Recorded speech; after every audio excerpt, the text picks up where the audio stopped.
Have you ever noticed that no matter how hard you try, your mornings are always chaotic? Maybe you set your alarm earlier, but you still wake up tired. Maybe you plan to exercise, but you never have time. Or maybe you start every single day feeling behind, rushed, and already defeated before 9 a.m. You've tried morning routines, you've read the books, you've watched the videos, but nothing sticks. Here's what nobody tells you. Your mornings don't fail because of your mornings. They fail because of your evenings. If that sounds impossible, stay with me. Because once there was a woman who fixed her entire life by changing just 10 minutes the night before.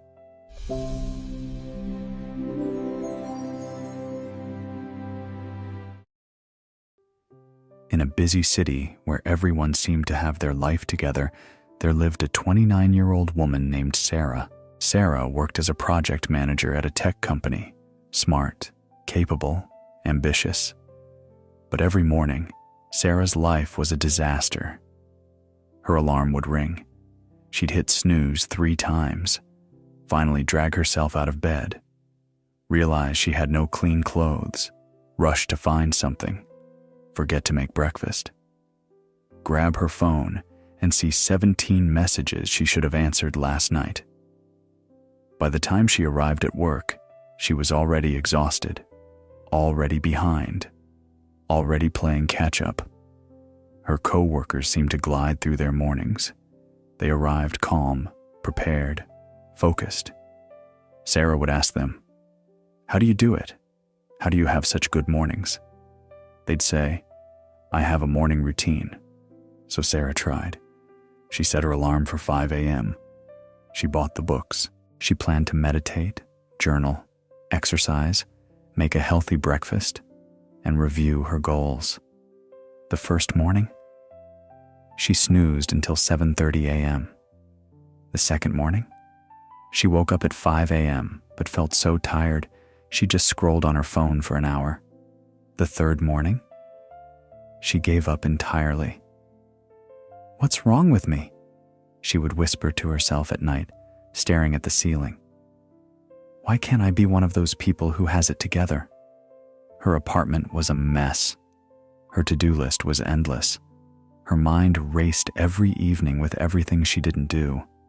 She'd fall asleep stressed, wake up tired, and repeat the cycle. Days became weeks. Weeks became months. Sarah felt trapped in a loop she couldn't break. One cold November afternoon, Sarah sat across from her manager in a glass conference room. It was her quarterly performance check-in. Her manager, a kind but direct woman named Jennifer, slid a paper across the table. Sarah's heart sank as she read it. "Meets expectations. Not exceeds. Just meets." Jennifer spoke gently. "Sarah, you're talented. You have great ideas, but lately..." She paused, choosing her words carefully. "You seem scattered.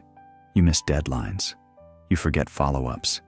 In meetings, you look exhausted. Is everything okay?" Sarah wanted to say yes, to defend herself, but instead, the truth tumbled out. "I can't get my mornings right. I wake up already behind. By the time I'm focused, it's noon. I try to have routines, but they never stick. I feel like I'm failing at the most basic thing, just starting my day properly." Jennifer listened. Then she said something Sarah didn't expect. "Sarah, I used to be exactly like you." Sarah looked up, surprised. Jennifer continued, "I tried every morning routine in existence. Nothing worked, until my grandmother told me something that changed everything." She leaned forward. She said, "You don't win your mornings in the morning. You win them the night before." Sarah felt something shift in her chest, a small spark of hope. "What do you mean?" she asked. Jennifer smiled. "Come to my office this Friday at 5 p.m. I'll show you." That Friday evening, Sarah arrived at Jennifer's office at exactly 5 p.m. Jennifer's workspace was immaculate. Every tool had its place, every surface was clean, and in the center of the room sat a simple wooden stool, perfect in every detail. "This is the evening reset," Jennifer said, holding up a simple kitchen timer. 10 minutes every evening. It's not complicated, but it's powerful. She set the timer on her desk. Sit. Watch. Jennifer picked up her journal. Minutes 1 through 3. Review today. She wrote 3 quick bullets. Closed the Miller deal. Helped Tom with presentation. Finished budget report early. Then 1 more line. Lesson. Interrupted focus costs me 2 hours. 3 wins. 1 lesson. That's it.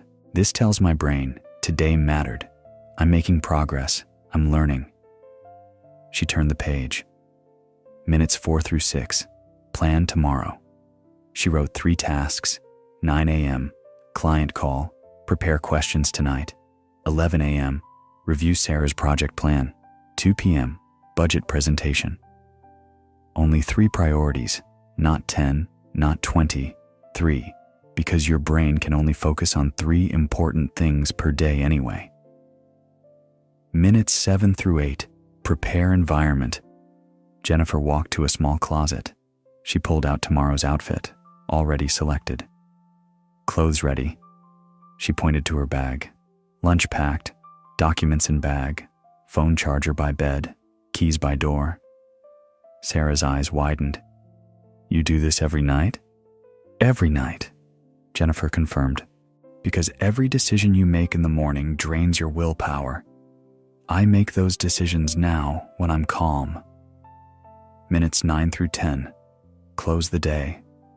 Jennifer sat down, placed her hands on her desk, and closed her eyes. 3 things I'm grateful for today. 1 intention for tomorrow. She opened her eyes. That's it. Then I close my laptop. My workday is over. My evening begins. She looked at Sarah. Right now, you drag your work stress into your evening chaos into your sleep, and your tired mind into your morning. Everything bleeds together. But when you close each day properly, you wake up to a fresh start. Jennifer handed Sarah a blank journal. 10 minutes, 8 p.m., every evening, for 90 days.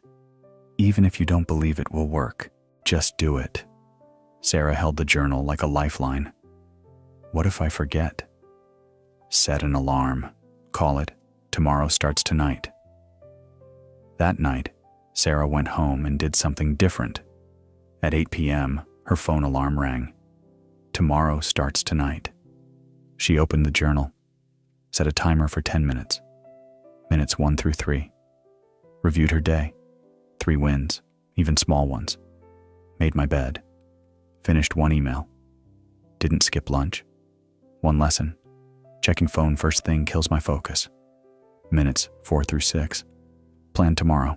3 priorities only. Minutes 7 through 8. Laid out clothes. Made her lunch. Charged her phone away from the bedroom. Minutes 9 through 10. 3 gratitudes. 1 intention. 10 minutes. Done. Day 1 morning. Sarah woke up and didn't panic. Her clothes were ready. Her plan was clear. She felt strangely calm. Day 3. She realized she hadn't hit snooze once. Day 7. She arrived at work and actually had time for coffee before her first meeting. Day 14. A colleague said, "Sarah, you seem different. More present." Day 18. Sarah had a terrible day. Everything went wrong. At 8 p.m., she didn't want to do the reset. She wanted to collapse on the couch and scroll mindlessly. But she remembered Jennifer's words, especially on bad days. That's when you need it most. She forced herself. 10 minutes. As she wrote her 3 wins, even on this awful day. There were 3. Something shifted. The day felt less catastrophic. Tomorrow felt possible. Day 30. Sarah's morning alarm rang. She woke up naturally 2 minutes before it, opened her eyes, felt, rested. She walked to her kitchen. Everything was prepared. She knew exactly what her day held. No anxiety, no scrambling, just calm readiness. For the first time in years, she thought, I'm ready for today. 6 months later, Sarah's quarterly check-in arrived. Jennifer slid the paper across the table. Exceeds expectations. Sarah's eyes filled with tears. Jennifer smiled. You're a different person, not because you changed who you are, but because you changed when you prepare. Sarah had tracked her progress. 90 days, 82 evening resets completed. She missed 8. Her productivity increased measurably. Her stress decreased. Her mornings transformed. One day, a teammate asked Sarah her secret. Sarah shared the evening reset. Within a week, 3 people on her team were doing it too. The 10-minute ritual that seemed too simple to matter became the foundation of her entire life. My friend, Sarah's story is not just about productivity. It's about understanding one powerful truth. How you close today determines how you open tomorrow. You've been trying to fix your mornings in the morning. That's like trying to bake a cake after you've already put it in the oven. The preparation happens before. The evening reset is simple. 10 minutes, 8 p.m. every night. Minutes 1 through 3. Review today. 3 wins, even tiny ones. 1 lesson learned. Minutes 4 through 6. Plan tomorrow. 3 priorities only. Not 10, not 20. 3. Minutes 7 through 8. Prepare environment. Clothes ready? Meals prepped? Space organized? Minutes 9 through 10. Close with gratitude. 3 things you're grateful for. 1 intention for tomorrow. That's it. No complex system. No expensive tools. Just 10 minutes of intentional closure. So here's your challenge. Tonight, before you go to bed, spend 10 minutes preparing for tomorrow. Just tonight. See how tomorrow morning feels. If it changes even one thing, if you wake up even 5% calmer, do it again tomorrow night. String together 90 days of 10-minute resets, and I promise you, you won't recognize your mornings. You're not broken. Your mornings aren't doomed. You just haven't learned this one secret yet. Tomorrow starts tonight. If this changes how you think about productivity, give this video a like and share it with someone who's always rushing in the mornings. Drop a comment tonight at 8 p.m. to commit to your first evening reset. Let's hold each other accountable. I'll be back with another story to keep you growing. Until then, remember, stop fighting mornings. Win them the night before. Your best tomorrow is waiting in tonight's 10 minutes.